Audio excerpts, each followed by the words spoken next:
Robot Kid é uma história em quadrinhos escrita e desenhada pelo Ishinomori Shotaro, publicada originalmente em 1973 de forma seriada na Shonen Magazine e depois republicada em edições encadernadas. A edição Tankobon tem 3 volumes no total, e a edição Wideband, que é essa que eu tenho, tem um total de 2 volumes. E Robot Kid é uma daquelas séries do Ishinomori que ela foi desenvolvida em parceria com o Hirayama Toru da Toei. Então a ideia é que o Hirayama propôs para o Ishinomori eles criarem uma série de TV. O Ishinomori desenvolve os personagens, conceitos e ideias gerais para serem desenvolvidos na série e, simultaneamente, ele publica uma versão em quadrinhos na qual ele tem liberdade autoral para desenvolver a história como ele quiser. E Robot Kid surge quando o Hirayama faz uma proposta para o Ishinomori, que é de desenvolver uma história de um herói, mas que não fosse tão focada na ideia do herói que se transforma, porque estava em alta ali nos anos 70, que é a ideia dos Henshin Hero, o super-herói japonês que se transforma.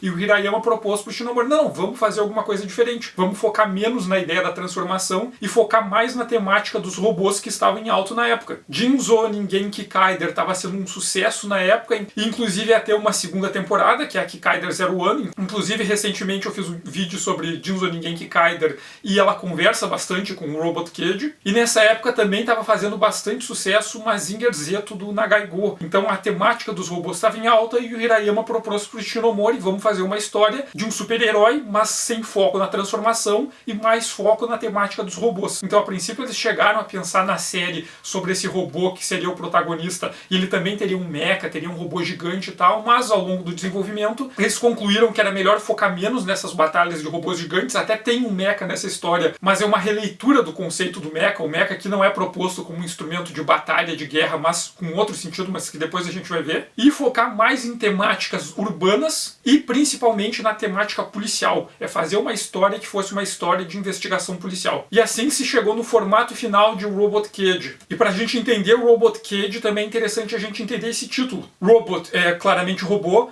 mas Kid é uma palavra japonesa que vocês vão achar aí comumente traduzidas como detetive, como xerife ou como outros termos desse tipo, assim. Até pode ser traduzida como detetive, mas é um detetive não um detetive particular, não é o detetive como Sherlock Holmes, como os detetives da Agatha Christie ou dos hard-boiled. O detetive particular tem um outro termo que é tantê. Kid pode ser lido como detetive, mas detetive no sentido do Mel Gibson e do Danny Glover em Máquina Mortífera. O detetive que é o detetive investigador da polícia, agente policial responsável por investigar. É esse o conceito de detetive. Então uma tradução mais próxima do sentido original para Robot Kid seria o investigador policial robô. Então o conceito trabalhado em Robot Kid é um pouco um desdobramento do que o Ishinomori já estava tratando no Kikaider, que estava sendo publicado simultaneamente enquanto Robot Kid era feito. Mas o Ishinomori vai pegar essas temáticas dos robôs, das inteligências artificiais, das formas de vida artificial e vai trabalhar por um outro caminho, essa ideia de fazer uma história mais urbana, que está associado com temáticas policiais, que vai levar o Ishinomori até uma obra do Tezuka, que é o arco do Tetsuan Atom, o Chijo Saidai no Robot, que é o maior robô sobre a Terra, que inclusive eu já fiz um vídeo aqui no canal, e inclusive é a história que o Urasawa vai usar como referência para escrever Pluto, que também tem um vídeo aqui no canal. Tem um personagem desse arco de Tetsuan Atom, que é de 1964 1965, que é o Gesshit, que ele é um robô policial, e ele se apresenta para o Atom no meio da história como sendo um Robot Kid. Então o que o Ishinomori vai fazer é pegar esse conceito do Robot Kid que o Tezuka apresentou ali no meio desse arco do Átomo, vai resgatar essa ideia para o período ali que ele estava escrevendo, que era 1973, e vai combinar com os temas que ele já estava trabalhando em Kikaider, que era essa leitura dele das temáticas das inteligências artificiais, das formas de vida artificial e das releituras do Ishinomori para Pinóquio, do Collodi. Tá, mas vamos falar um pouco da trama de Robot Kid. A história de Robot Kid começa quando o Shiba é um velho policial já bastante experiente, inclusive ele está perto de se aposentar. Ele é chamado pelos superiores dele e é avisado que ele ganha um novo parceiro. E esse novo parceiro é o Q, que é um policial robô. Ele é o primeiro policial robô que está sendo testado para ver se vale a pena implementar policiais robôs na polícia. E o Shiba, como é um veterano com bastante experiência, escolheram ele pela experiência dele para formar essa parceria com o Q para eles se complementarem. O Q é esse novo policial robô, o Shiba é um policial humano com bastante experiência, com bastante atuação na área policial, e eles devem cooperar para ver se vai dar certo esse projeto de inserir robôs policiais na atividade das forças da polícia. E a primeira reação do Shiba é não levar a sério. Isso é bobagem, isso aqui é uma pegadinha, vocês estão me colocando um manequim aqui e querem que eu acredite que é um sujeito. E quando o Q se manifesta, se apresenta para ele, o Shiba fica bravo, porque o Shiba ele tem que agora trabalhar com o Q e ele não gosta da ideia de ter um robô atuando como policial e ter um robô ali interagindo com ele o tempo todo. E um dos grandes temas da história é justamente a interação do Shiba e do Q. O Shiba e o Q, eles têm que aprender a conviver juntos e a trabalhar juntos. Porque o Shiba, ele tem muito, mas muito preconceito com o Q. O tempo todo, enquanto eles estão trabalhando, enquanto eles estão investigando, ele até aceita ter o Q como parceiro, mas ele aceita porque ele é obrigado a trabalhar com o Q, ele não tem alternativa. Mas o tempo todo ele diminui e deslegitima o Q. Mesmo quando outras pessoas, outros personagens, como outros policiais, tratam o Q com respeito, o Shiba vai lá e mostra, não, ele é só um boneco, ele é só um manequim, ele é só uma máquina, vocês estão dando atenção demais para essa máquina, vocês estão tratando com muito respeito esse boneco. Então o Shiba tem muita resistência para trabalhar com o Q e tem muito preconceito em relação ao Q e tá o tempo todo diminuindo o Q enquanto eles estão trabalhando, enquanto eles estão convivendo juntos. E isso tem dois motivos. Primeiro, porque o Shiba está se sentindo obsoleto. Estão surgindo várias novas tecnologias e ele, um sujeito já ficando idoso a caminho de se aposentar, ele não consegue acompanhar esses desenvolvimentos tecnológicos e acaba ficando com raiva de toda essa tecnologia nova que está surgindo e que está substituindo as pessoas. Então ele, envelhecendo próximo da aposentadoria, ele começa a ter uma sensação de estar ficando obsoleto. E não só é obsoleto, como ele está sendo substituído por uma máquina, que é algo que ele não consegue entender e não consegue acompanhar. Além disso, ele tem uma outra relação muito complicada com máquinas, porque a esposa dele morreu num acidente de carro por causa de uma falha mecânica. Depois disso, ele passou a desconfiar de todas as máquinas. Ele não gosta de interagir com máquinas e evita sempre que possível interagir com máquinas, porque ele acredita que máquinas não são confiáveis. E tu colocar uma máquina para fazer o trabalho de um policial, a máquina não é um policial de verdade para ele. Então ele está o tempo todo rejeitando o Q por esses motivos. Por essa questão dele se sentir obsoleto e por a desconfiança que ele tem com as máquinas por causa desse rancor, porque a esposa dele morreu por culpa de uma máquina na qual tinham confiado, e essa máquina falhou quando a segurança e a vida da esposa dele dependiam dessa máquina. Enquanto isso, o Q vai ter uma relação um pouco diferente, porque o Q, ele tenta trabalhar com o Shiba, ele vê que o Shiba tem essa resistência em relação a ele, mas ele não tenta se impor ao Shiba. Ele diz, tá, então não precisa me tratar como humano, eu não sou humano, então não me trata como humano, me trata como um robô, me trata como uma ferramenta ou um equipamento qualquer que tu usa nas investigações. Ele fala pro Shiba, né, eu sou como uma lupa que tu usa para ver as provas melhores, só isso. E daí a gente já começa vendo que o Q, ele é bem diferente do Kikaider, né? O Jiro ou Kikaider, que estava sendo publicado simultaneamente ao Robot Cage.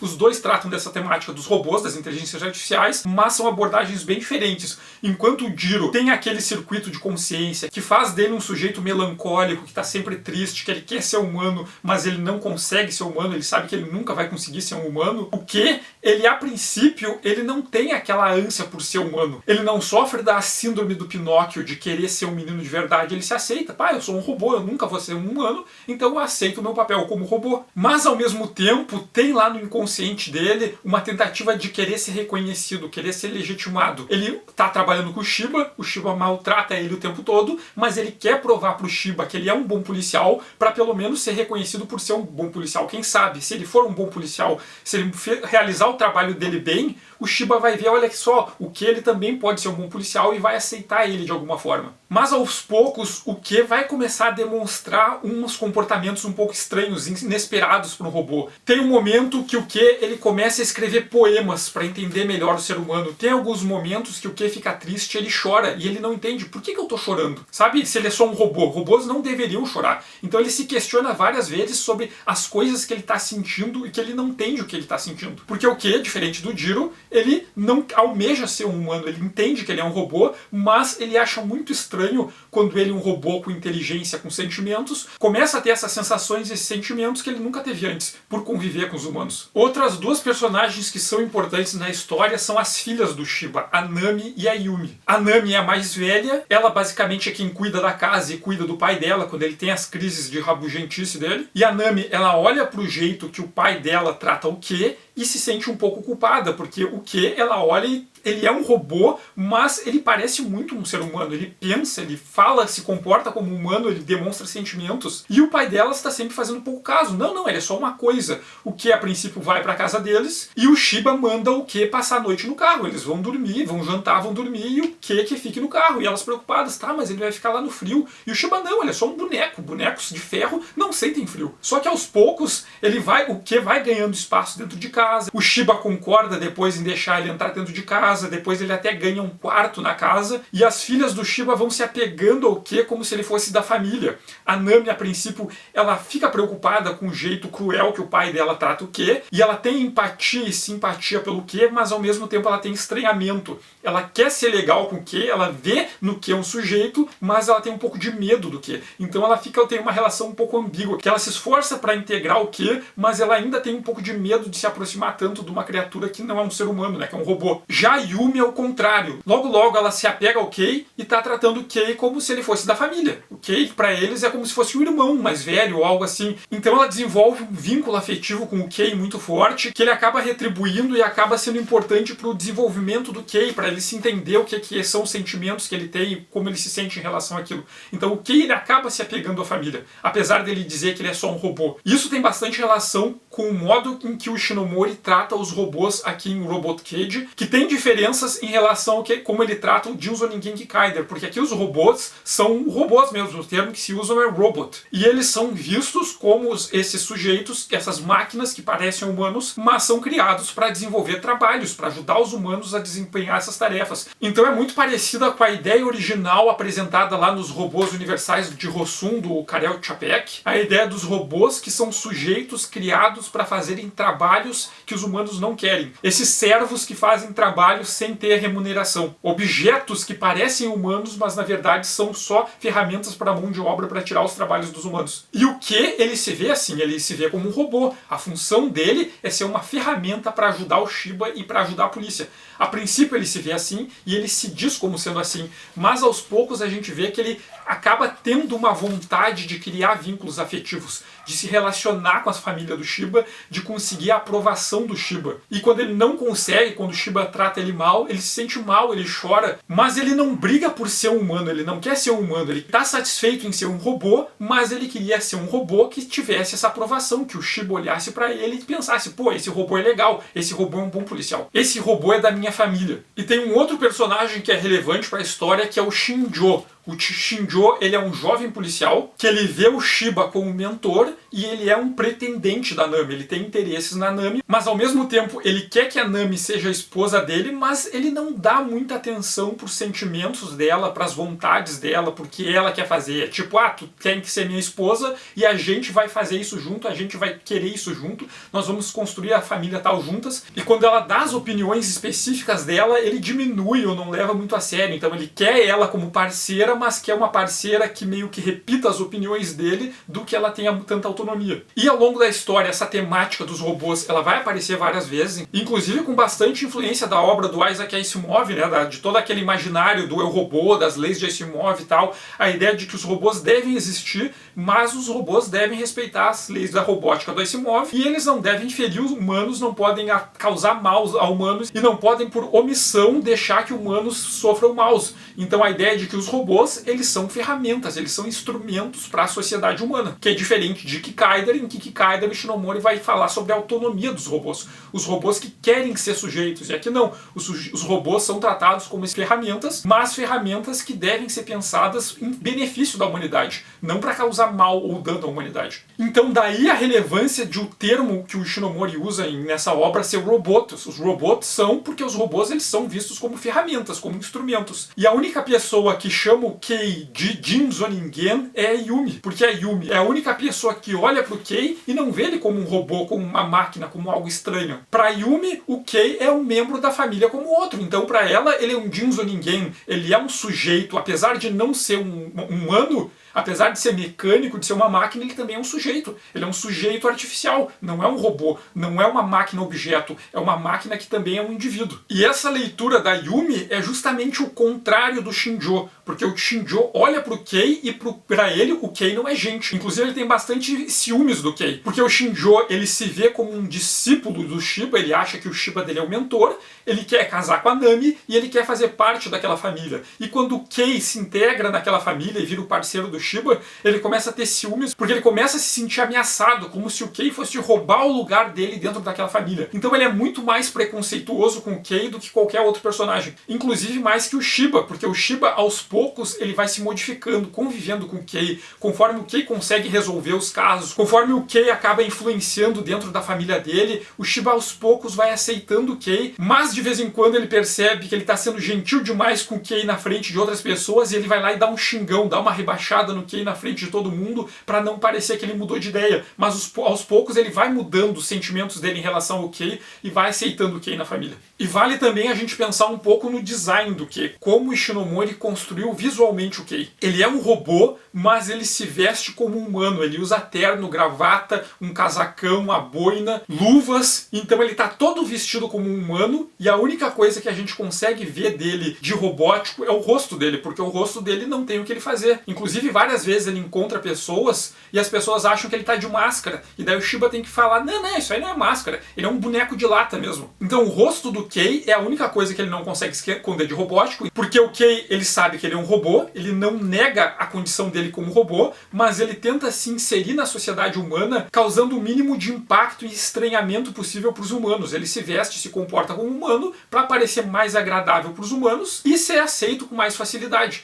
Inclusive tem vários policiais que começam a ver o Kei trabalhando e acabam reconhecendo ele como um bom policial, mas ele se esforça para parecer humano o máximo possível. E essa imagem do Kei, o Ishinomori construiu a partir da iconografia do Geishrit lá do Tetsuon Atom, porque o Geishrit, ele também é um policial robô, feito de uma liga especial, metálica, só que ele se veste como humano. Quando ele aparece pro Atom pela primeira vez, ele também está usando um terno, um sobretudo, um chapéu, e a única coisa que é possível ver nele e identificar o Geishrit como não humano é pelo rosto dele metálico. Inclusive, Geishrit é a palavra alemã para rosto, então o que identifica ele como um robô é justamente o rosto. E o Kei, o Ishinomori constrói ele visualmente baseado nessa iconografia do Geishrit, esse robô que se veste como humano para ser melhor aceito nesse mundo humano. E na história só tem 4 momentos em que o Kei tira a roupa dele e mostra o corpo robótico dele. 2 vezes é quando as pessoas estão tratando o Kei com muita gentileza e o Shiba fica brabo e manda ele tirar a roupa para mostrar que ele é um robô, que ele é uma máquina, que ele é um boneco, e para as pessoas não confiarem muito nele. Quando o Shiba tá irritado porque as pessoas estão dando muita atenção pro Kei. O terceiro momento é quando ele tira a roupa para nadar, e o quarto momento é só no final da história, quando as pessoas com quem o Kei se importa estão em perigo, e o único jeito dele salvar essas pessoas é ele negando totalmente a condição dele como humano e se assumir como puro robô para usar as habilidades dele como robô para conseguir salvar essas pessoas. Então nesse momento ele acaba tirando a roupa dele e se assumindo como o robô completamente. Mas ele faz isso porque ele quer salvar pessoas que são importantes para ele. Bom, mas o desenvolvimento da história, ele acontece o seguinte: o Shiba, ele trabalha na área de homicídios e o Kei vira o parceiro dele e eles começam a investigar os casos juntos. Então aparecem vários casos de assassinatos misteriosos e os dois têm que investigar junto. E o Kei, ele é um bom detetive, e ele é um detetive não aquele policial durão. Ele é um detetive ao estilo do Sherlock Holmes, ao estilo dos detetives das histórias da Agatha Christie. Ele é aquele detetive que ele é intelectual. Então as histórias, elas são bastante focadas no suspense policial. Tem um caso, uma morte bizarra, e ninguém sabe como resolver. O Kei e o Shiba vão até o local. O Kei usa as habilidades dele como um robô para coletar dados, e aos poucos eles vão montando o caso para aos poucos entender como o crime foi cometido e descobrir quem é o verdadeiro assassino. Então é uma história que ela é muito menos uma história de super-herói e mais uma história de investigação policial, de mistério policial. Eles têm casos bizarros, misteriosos, que ninguém sabe como resolver. Por exemplo, uma pessoa que recebeu uma carta que ia ser assassinada, ela se fecha toda numa sala, contrata vários seguranças, mas quando abrem a porta, a pessoa está morta dentro da sala trancada. E daí o Shiba e o Kei vão lá e tem que descobrir como é que essa pessoa foi assassinada dentro de uma sala trancada. Então são esses tipos de casos que eles têm que lidar. E vários desses casos são casos que envolvem questões comerciais e o pior da natureza humana. Por exemplo, tem um sujeito que ele vai lá e mata o sócio dele para ficar com todo um valor de dinheiro. Tem um sujeito que ele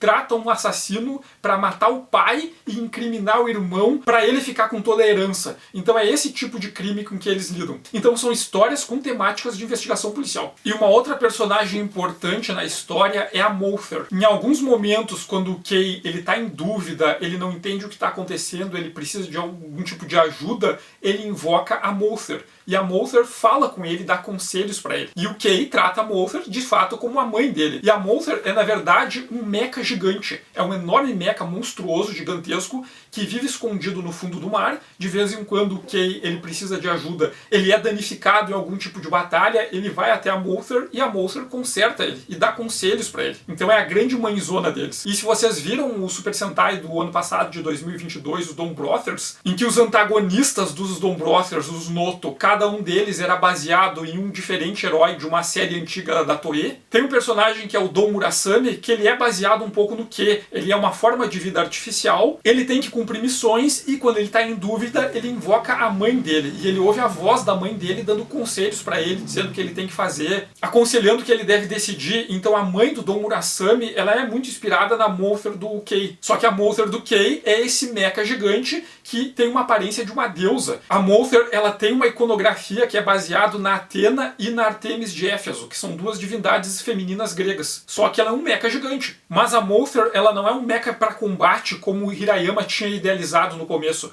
Aqui a Mouther, ela tem uma função justamente ao contrário, ela não luta. Ela serve para proteger, para cuidar, para reparar. É um mecha que tem uma função que é o oposto da violência. E isso tem um sentido dentro da história que a gente vai ver mais pra frente. Inclusive é interessante a gente notar que pro Kay entrar dentro da Mouther, ele precisa assumir uma posição em que ele fica crucificado na cabeça do mecha deusa. E aí tem muito do simbolismo da personalidade do Kay, aquele sujeito que ele é um robô e ele se aceita como um robô, ele não quer ser um humano, ele não almeja competir, disputar ou ter espaço entre os humanos, e ele está o tempo todo disposto a se entregar por completo, até se sacrificar pelo bem desses humanos que ele quer agradar. Então o Kay, ele tem essa postura de mártir, desse sujeito que está o tempo todo disposto a se sacrificar pelos humanos em volta dele, mesmo os humanos mais escrotos que tratam ele mal, como o Shiba ou mesmo o Shinjo. E ao longo da história, o Shiba e o Kay, eles vão investigando vários casos de homicídios, de assassinatos, e quanto mais eles investigam, mais eles vão achando casos em que robôs participam. Robôs são usados como armas para matar pessoas, ciborgues são criados para matar pessoas, e conforme eles vão investigando como assim tantos robôs estão sendo usados para cometer crimes, como, da onde estão vindo esses robôs, e eles acabam chegando na RRKK, ou a RRKK Bado, em que RKK é uma sigla para Rental Robô Kabushiki Caixa, que a tradição é algo como Aluguéis de Robô Sociedade Anônima, ou às vezes como Bado Aluguéis de Robô Sociedade Anônima, que é uma empresa que produz robôs para ser usados em crime. Então as pessoas vão lá e contratam a RRKK e ela fornece robôs alugados ou vende robôs para cometer os crimes que as pessoas querem, que podem ser desde assassinar uma pessoa que te incomoda, assassinar o sócio, assassinar o pai para herdar a herança.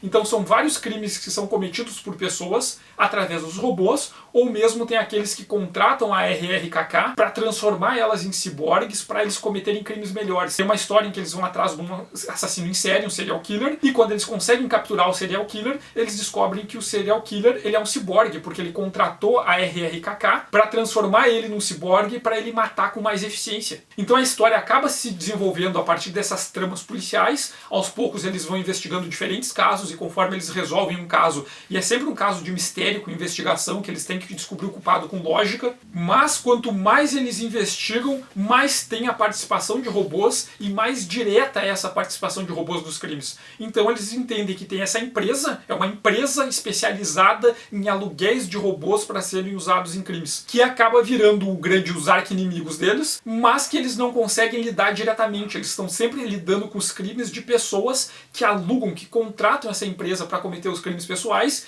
e eles têm dificuldade para chegar na empresa. Quem é o dono, o diretor da RRKK? Então esse é um dos grandes mistérios da história. E tem um momento na história em que o Kay ele conhece a Kaori. A Kaori é uma moça que ela é deficiente visual, ela não enxerga, então ela não vê o rosto do Kay. Então para ela interage com o verso do Kei e vê o Kei como se fosse um humano, porque a única coisa que entrega que o Kei não é um humano é o rosto metálico dele, que ela não consegue ver. Então meio que se desenvolve um romance ali. O Kei gosta muito dela, ela gosta do Kei, mas o Kei tá naquilo de, pô, ela é humana, eu sou um robô. Ele sabe que ele nunca vai poder se relacionar com ela como se fosse um humano de verdade. Mas ao mesmo tempo, o Kei não consegue negar e evitar os sentimentos que ele tem em relação a Kaori. E outra questão de sentimentos do Kei acontece quando ele, ao investigar vários crimes, ele e o Shiba vão investigando vários crimes, homicídios, assassinatos horríveis, e sempre são causados por pessoas cruéis, pessoas gananciosas, pessoas que matam familiares por dinheiro. E chega um ponto em que o Kei ele fica desesperado, ele vai até a Mother e procura: mãe, por que que os humanos são tão horríveis assim? Eu não quero mais conviver com os humanos.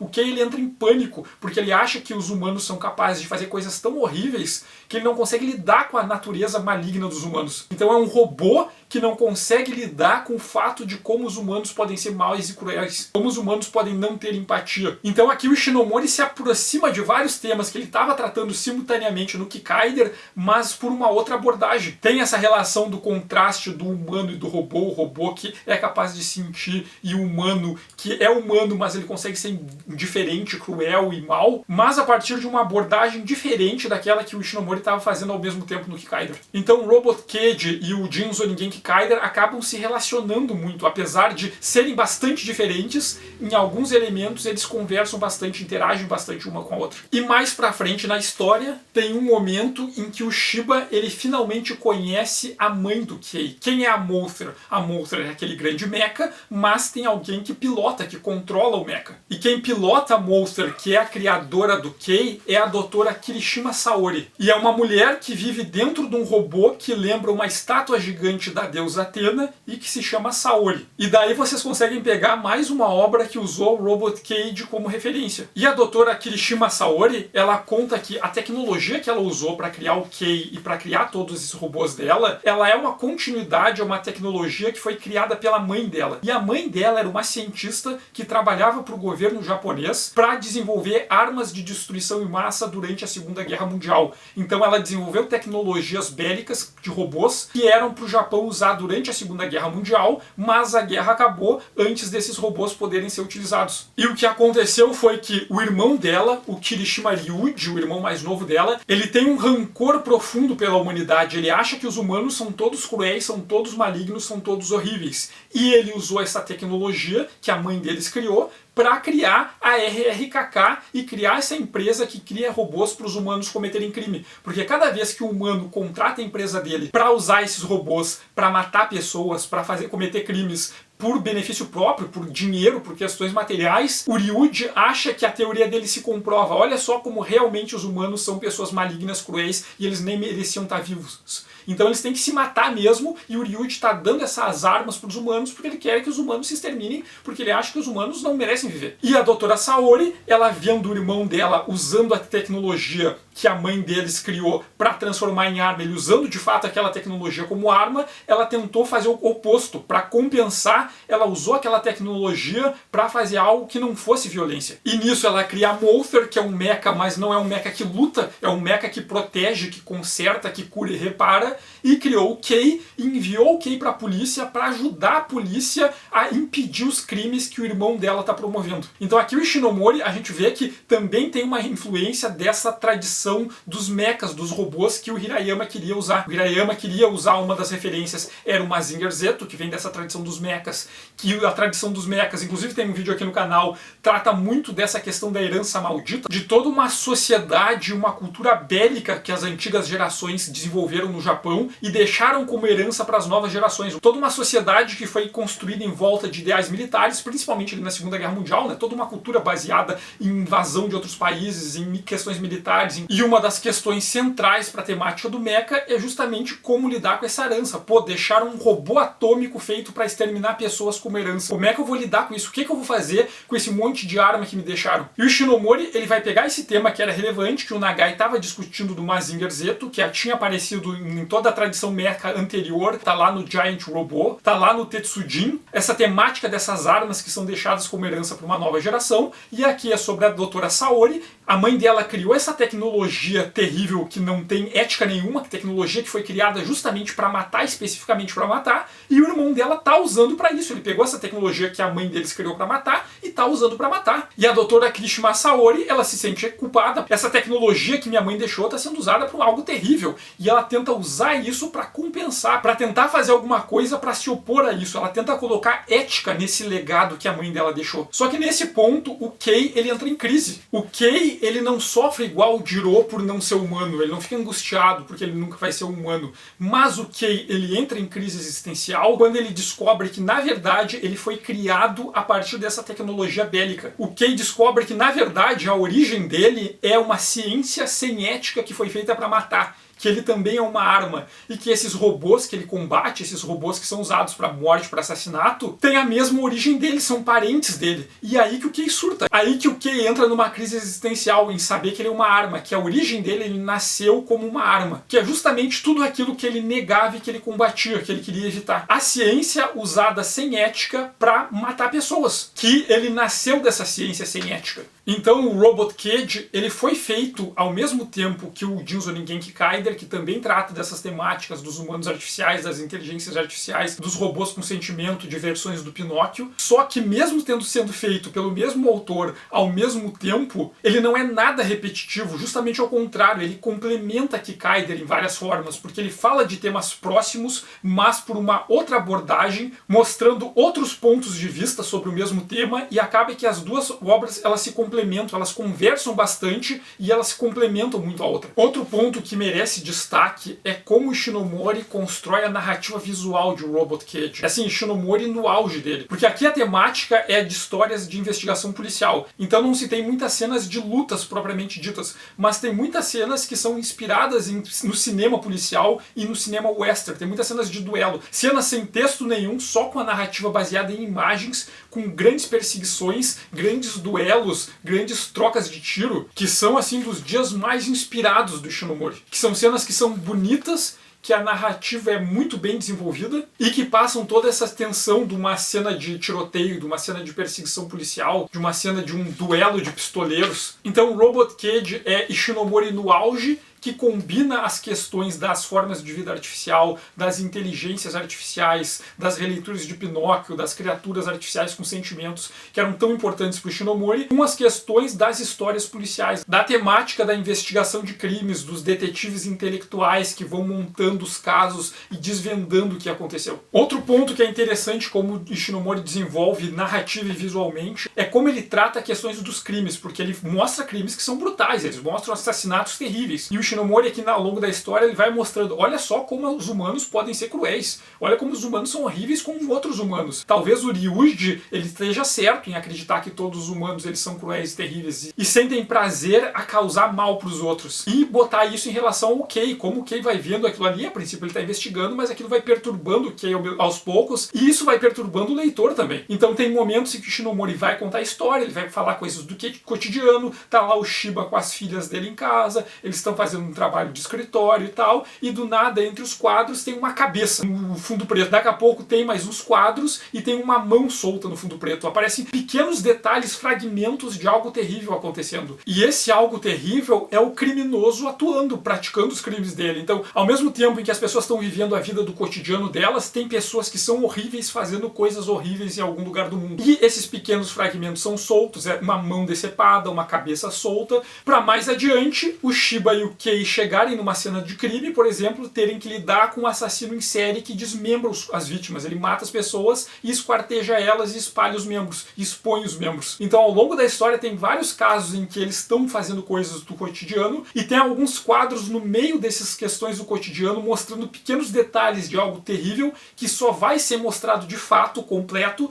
quando eles forem chamados para uma cena de crime e eles chegam à cena de crime e daí sim a gente tem que confrontar com o crime completo, com a cena horrível inteira. E ver que aqueles pequenos fragmentos de cenas cruéis são só um pedacinho do quanto a crueldade humana pode chegar. Bom, e alguns detalhes sobre o Kei e influências do Kei em outras mídias, né? Em 1973 teve a série Robot Cage, que foi produzida pela Toei simultaneamente enquanto o Ishinomori fazia a versão em quadrinhos. A série também tinha a mão do Hirayama Toru, que era o grande parceiro do Ishinomori nas obras de TV. Em 1999, no Street Fighter 3 Third Strike, tem um personagem que se chama Kyu, que ele também é baseado no Kei, que usa um sobretudo, um chapéu. Em 2001, o Otomo Katsuhiro, ele fez uma animação que é uma versão de Metrópolis do Tezuka Osamu, só que nessa versão do Otomo de Metrópolis, ele incluiu alguns elementos extras, ele fez uma releitura, né? Não é exatamente a Metrópolis do Tezuka. O Otomo propôs uma releitura do Metrópolis do Tezuka, e um dos elementos que ele adicionou é o Pero, que é um robô detetive que também é inspirado no Kei. Em 2014 foi anunciada uma nova versão em quadrinhos de Robot Cage, que seria escrito pelo Shimizu Eiichi e desenhado pelo Shimaguchi Tomohiro, que é a mesma dupla que faz a versão em quadrinhos mais recentes do Ultraman, que foi adaptada como animação que está disponível inclusive no Netflix. E agora em 2023, no Shin Kamen Rider, que é a releitura do Ano Hideaki, tem também a participação do Kei.